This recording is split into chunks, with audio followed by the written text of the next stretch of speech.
I have always had this pull to ask these kind of unanswerable questions, and the paintings were the answers because it's a completely new language. It's imaginative and it's observational.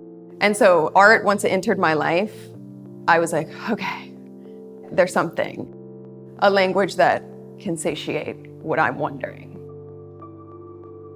When you have too many choices, you don't know what to pick, but if you are only limited to two, you know which one you may prefer. And so I think this choice to just work with black and white paint was this way for me to not get hung up on certain aspects and be able to focus on the ones that I was really, really interested in, which was narrative and composition.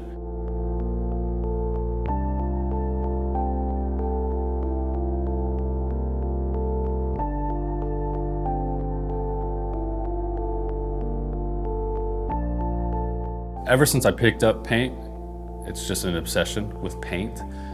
But I think because it was so hard to find images that I really was captivated with. The 3D programming, the software that I use came out of necessity for imagery and this narrative that I wanted to talk about. So it was a way for me to just build a world that I wanted to paint instead of having to find something that would work.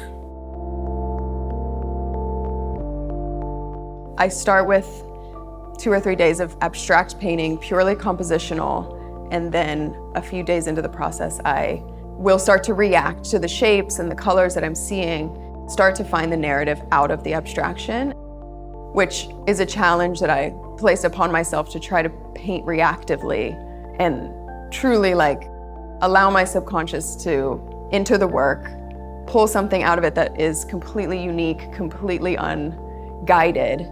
So every single thing that I'm painting, there's a consideration of how can I paint this differently than I've painted it before?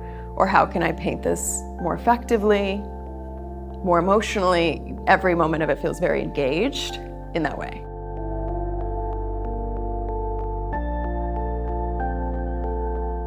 I think when I first started making this work, 2 things collided, and it was getting my own studio.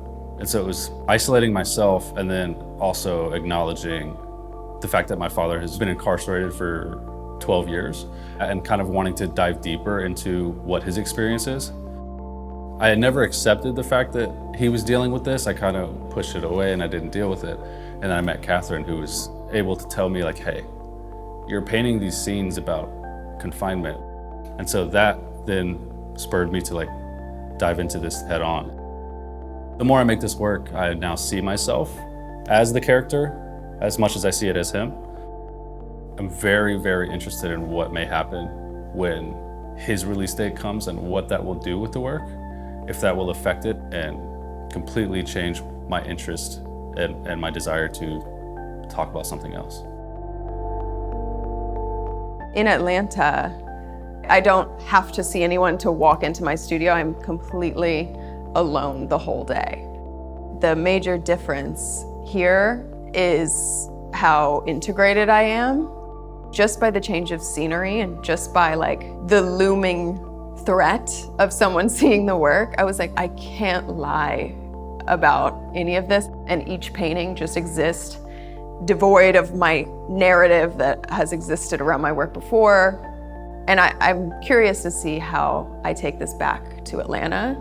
I think it will be very much net positive. It is very different from Atlanta. I have an ongoing joke that the inside of a studio still looks the same no matter what city I'm in. But then when I step out and we interact with the community and we go down to the beach, it's oh, it's just in your face how different it is from Atlanta. And it's good because when I'm at home, I'm very focused on my ideas, and here it was a little more freeing to try some new things.